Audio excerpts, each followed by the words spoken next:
Eh bien, bonjour à toutes et tous. Merci de votre participation à cette petite conférence.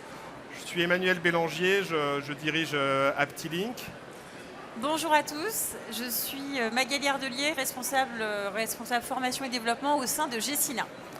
Et aujourd'hui, on va vous parler d'un dispositif de formation un peu particulier qui est à la fois associé à un escape game qui a été réalisé par Le Fil Rouge, qui est ici présent, qui est un de nos partenaires, et par Aptilink. C'est-à-dire qu'on a fait une transformation d'une formation présentielle ludique vers une formation en 360. En quelques mots, qui on est. Aptilink, c'est une agence de digital learning qui a un peu plus de 10 ans d'existence. On a 3 pôles d'activité. On fait du conseil, on accompagne les institutions, les organisations dans la transformation digitale de leur offre de formation. On est des créateurs de contenu, on a des équipes d'ingénieurs pédagogiques qui conçoivent et réalisent des dispositifs de formation. Et puis on a une activité un peu plus technique autour des plateformes de formation, que ce soit du paramétrage, de l'installation ou de l'assistance à maîtrise d'ouvrage. Donc, je vais vous présenter Gecina. Gecina est une foncière, donc une foncière du secteur de l'immobilier tertiaire. Qu'est-ce que ça veut dire? Ça veut dire que nous achetons, nous rénovons, nous transformons et nous exploitons des actifs, donc des immeubles, dont 80% de notre patrimoine est dans le secteur bureau. Et vous voyez un peu la répartition. Nous, on a vraiment des actifs dans Paris intramuros et 20% de résidentiel. Et notre projet concerne la direction du résidentiel et je vous expliquerai pourquoi par la suite. Donc, effectivement, le contexte. Dans nos actifs résidentiels, on a des enjeux de sécurité-conformité qui concernent différents types de profils métiers. Du gardien d'immeuble au responsable technique opérationnel, au responsable travaux, etc. etc. L'objectif de ce projet, le directeur de la direction du résidentiel est venu me voir en me disant, voilà, on a un vrai sujet autour de la sécurité-conformité. Il y a des conséquences graves si on n'est pas en capacité d'assurer cette sécurité pour nos locataires et pour nos collaborateurs. Donc, j'ai besoin d'un projet qui fasse prendre conscience aux collaborateurs des enjeux, mais surtout qui va les aider à anticiper le risque. Donc, on a commencé à se dire, voilà, quelle expérience on pourrait proposer pour justement augmenter les réflexes de contrôle, vraiment rendre responsables tous les collaborateurs, y compris ceux qui sont au siège, avec une posture de lanceur d'alerte, et de trouver une approche qui ne soit pas trop théorique sur ces sujets, parce que tout le monde nous l'a dit, voilà, une journée de formation descendante ou expositive sur les règles de sécurité, c'est pas très engageant. Donc on avait besoin de renforcer l'engagement de tous les collaborateurs, y compris des managers sur le sujet.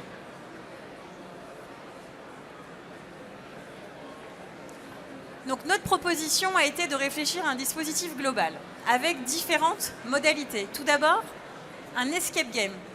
Le résidentiel, c'est 130 personnes. 130 personnes dont la majorité, enfin 50% passent leur quotidien dans les actifs et les autres sont au bureau. Donc on a effectivement lancé un appel à projet pour réfléchir à un dispositif hybride qui permette de vraiment rendre quelque chose d'expérientiel sur l'immeuble, mais d'avoir aussi quand même un rapport individuel à la formation et de pouvoir monitorer la formation. Et donc, d'avoir, grâce à l'expérience immersive, le prolongement de l'expérience de l'escape game, mais avec de l'évaluation, de l'itération, etc. Il y avait 3 objectifs. Le premier, c'était vraiment de diffuser et activer une culture commune. Au sein de Gecina, voilà, c'est vraiment un point d'attention du directeur général. La culture, la sécurité et la conformité, c'est la priorité dans nos actions. Prévenir, anticiper les risques, ça c'est le quotidien, c'est aider les équipes avec des outils, des toolbox qu'on a mis en place aussi au travers de ce parcours, de se dire, ah tiens, il y a un pot de fleurs qui dépasse, ok, oui bon, ça attendra demain. Non, ça attend pas demain, action-réaction, quel est le process, qui je vais contacter et comment moi je vais être responsable de bout en bout de la gestion de ce problème. Et enfin, de repositionner le rôle du manager, et vous le verrez, impliquer avant, pendant, après, pour ensuite faire des plans d'action et aider le collaborateur à s'améliorer sur ces enjeux de sécurité. Donc le fil rouge, et puis bien sûr l'équipe d'Aptilink, et aussi une équipe en interne, Gauthier qui est ici présent, qui fait partie de l'équipe formation de Gecina. Voilà, on a impliqué tout le monde. Et juste une petite remarque, c'est un projet qui est quand même multi-partenaire. Parce que vous avez à la fois une équipe, le fil rouge, qui est une équipe de spécialistes de la ludopédagogie, Aptilink, qui est un spécialiste du digital learning, et on utilise en plus un outil qui s'appelle Sphere, qui est par ailleurs diffusé par un de mes concurrents, que je salue avec grand plaisir. Mais vous avez 3 acteurs du domaine qui sont réunis pour travailler de manière concertée sur ce projet. Voilà, donc là vous pouvez voir comment on a réfléchi ce dispositif.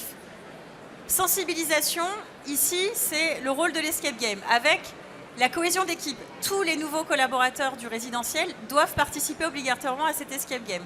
On mélange les groupes, on mélange les profils pour qu'ils puissent interagir entre eux. Donc là on travaille la cohésion d'équipe, on fait découvrir l'actif aussi à des personnes qui sont toute la journée au siège. Et le choix du directeur exécutif, c'était de se dire, je ne veux pas que ça concerne que les gens qui sont sur le terrain. Je veux aussi que les comptables aillent prendre conscience des enjeux de sécurité pour se dire demain, je vais dans un actif, je vois une pierre par terre, je lance l'alerte. Voilà. La formation digitale qui là, vraiment, comme je vous l'ai expliqué, elle est interactive et elle permet un rapport plus individuel et permet l'évaluation formative et sommative sur le sujet. Et puis elle prolonge l'expérience. La checklist, ça fait partie de la toolbox qu'on a mis en place. Ça, c'est l'outil quotidien pour que les collaborateurs puissent vraiment veiller à la sécurité dans les actifs.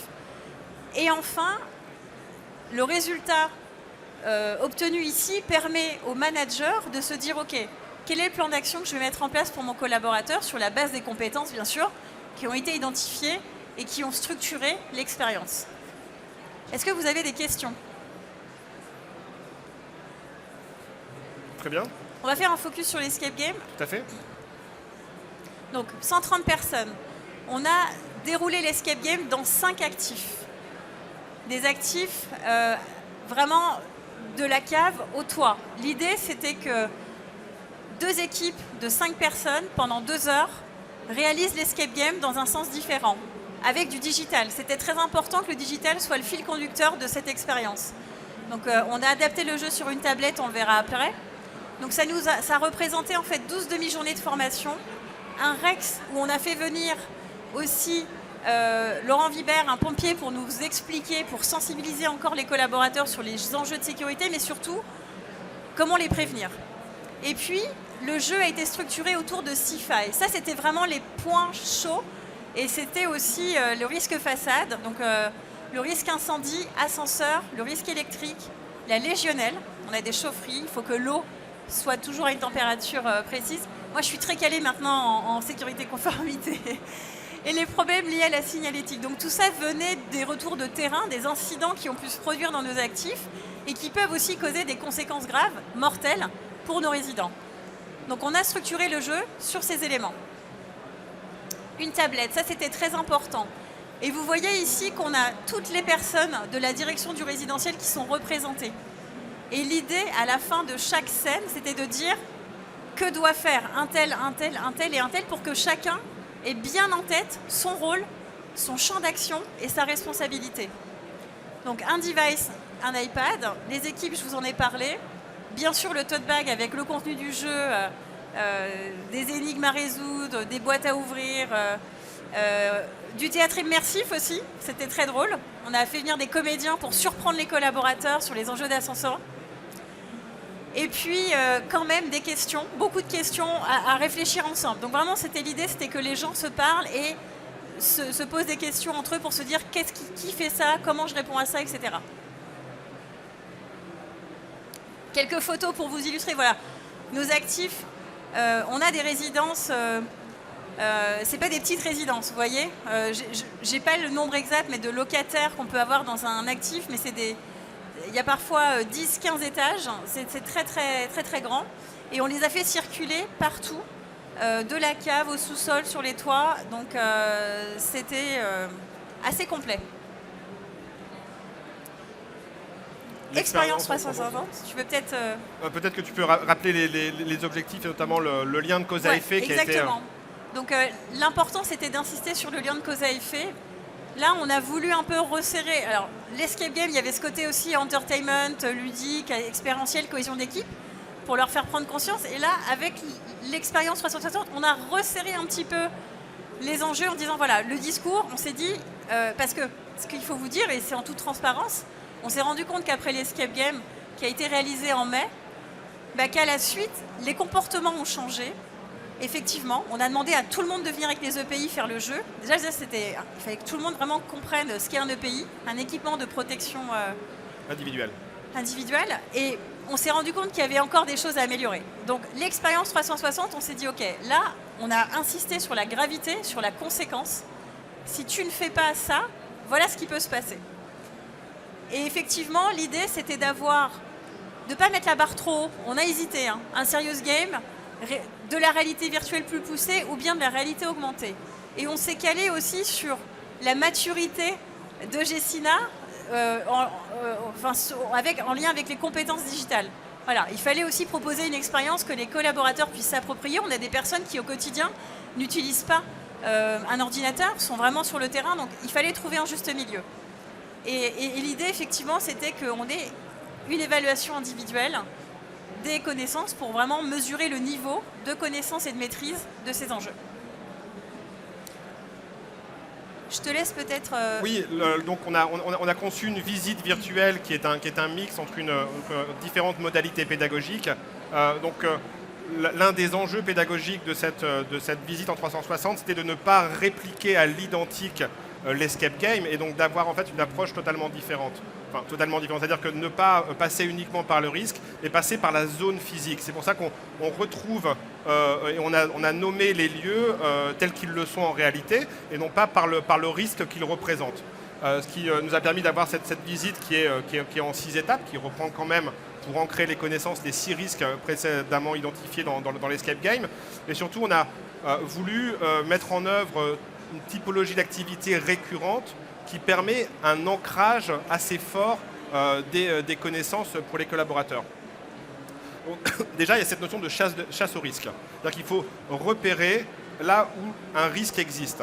Donc, on est allé faire des captures en 360 degrés dans les actifs. Donc, un actif, c'est donc un immeuble. Hein. Donc, on n'a pas pu, bien sûr, simuler des risques. Il a fallu quand même créer une scène qui représentait un risque.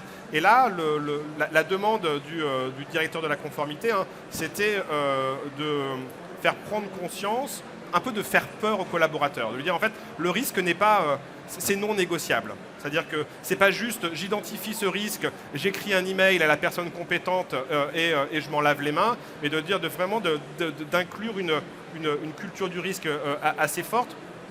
Un peu comme les grands groupes industriels, hein, où on a cet inconfort perpétuel. Le risque, c'est jamais gagné en quelque sorte. On doit toujours avoir un inconfort vis-à-vis du risque et ne jamais se dire qu'il est acquis. Donc pour ça, en fait, on identifie en chassant les risques, on répète les règles, effectivement, ouais. On est obligé de répéter et d'ancrer la connaissance par la répétition. Hein. Donc on évalue la conformité, on doit juger de la conformité de l'action qui est attendue. Et surtout, 3e étape, on agit en responsabilité. C'est-à-dire que je suis responsable de l'identification du risque, mais je suis aussi responsable du bon suivi postérieur à l'identification qui va résoudre le risque. L'une des difficultés, c'était cela, hein, c'était que le risque était identifié, mon job était fait. J'avais vu, j'ai transmis l'info et basta suffit, je peux passer et continuer à travailler. Or là, le changement le changement de mindset, il est là en fait. C'est-à-dire que tant que le risque n'est pas résolu, je ne lâche pas et je suis toujours responsable. Alors, ce que je voudrais ajouter aussi, c'est qu'on a beaucoup challengé les équipes d'Eptilink. Pourquoi ? Parce qu'on ne voulait pas que cette expérience soit un peu lisse. C'est-à-dire, et ok, il y a l'immersion avec la scène 360 de l'actif, donc le collaborateur peut se déplacer et chasser les risques. On a aussi intégré, on a joué avec les médias. L'idée, c'était de faire passer des messages, donc par exemple répéter les règles. Moi, je voulais pas, à chaque fois, on ne voulait pas des infographies ou du texte. Donc non, on a fait appel à des experts. On a donné la parole aux experts de Gecina pour qu'ils viennent expliquer la mise à l'arrêt d'un ascenseur. On a contacté nos prestataires externes, Schneider, que je nomme aussi, hein, et la PAV, qu'on n'a pas nommé, mais qui sont venus un peu faire prendre conscience aux collaborateurs, qu'est-ce qui se passe si tu ne fais pas attention à la manière dont on entretient l'ascenseur ou s'il y a un incendie, voilà les dommages collatéraux que ça va générer. Donc on a joué avec tous ces médias pour vraiment donner du rythme et varier aussi la manière dont on apporte les connaissances, donc les vidéos interactives. Et c'est là aussi où on a impliqué le fil rouge dans la conception. On a fait un atelier tous ensemble pour se dire, OK, comment on va équilibrer ce qu'on dispense dans l'escape game et ce que le collaborateur va retrouver lors de l'expérience. Et ça, c'était un challenge, que ce ne soit pas redondant, parce qu'on parle quand même des mêmes failles de sécurité. Donc voilà, donc des vidéos, du rythme et un témoignage d'une personne qui est aussi atteinte de la légionellose pour que vraiment ils se rendent compte de ce que c'est et de l'importance de leur travail aussi. Voilà. Et on a intégré des vidéos interactives. Donc la vidéo interactive, c'est une vidéo qui s'arrête à un moment où on va poser une question. Ça permet, en fait, vous savez, la vidéo, c'est relativement passif. Et la vidéo interactive permet d'ajouter, en fait, des pop-up dans une vidéo qui permettent de poser une question à l'apprenant, de faire un focus sur un sujet et qui permet finalement de relancer l'attention et de relancer l'attention et de ne pas être dans la courbe descendante au moment où j'écoute la vidéo. Et comme le disait Magali, c'est un des rares projets de cette année qui était autant multi-partenaires. C'est-à-dire que Gessina, le commanditaire, on a eu le fil rouge, Sphère, Aptilink, Schneider, et il y a eu énormément de parties prenantes finalement qui ont réussi à faire quelque chose qui est aujourd'hui déployé. Je vous montre quelques images. Donc, on a des visites, vous voyez, ça sont des actifs Gessina. On a des timers pour non pas générer du stress, mais imposer du rythme dans le déroulé. On a bien sûr des questions, des feedbacks sonores. En fait, on doit repérer par exemple des sirènes. Vous voyez, ce sont des sons qui sont importants. Alors je ne sais pas qui jouait, mais je crois que c'est des collègues. C'est Magali. Alors, on a aussi fait des vidéos avec des acteurs pour montrer des situations. Par exemple, des résidents qui déménagent et qui mettent plein de cartons dans l'ascenseur. Et ça, généralement, c'est un vrai cas de mise à l'arrêt. Donc on a vraiment joué un petit peu sur le jeu aussi quand même. C'est sérieux, mais on a quand même mis en scène des scènes. Voilà. Donc, Et pour conclure, parce qu'il nous reste 3 minutes. Très bien. Un projet qui a réussi à adresser un sujet qui n'est pas facile de manière innovante, c'est-à-dire avec une transposition d'un serious game, d'un escape game vers une formation en 360 degrés. Pour Gessina, une nouvelle manière d'embarquer toutes les parties prenantes. Oui, et ça c'est très important. Tous les directeurs ont témoigné, et en fait, il faut vraiment. Le sponsor du projet, c'était le directeur général, et ça nous a beaucoup aidé. Et ce projet va être effectivement répliqué pour la direction du bureau. Donc au début, voilà, c'était le résidentiel et le bureau.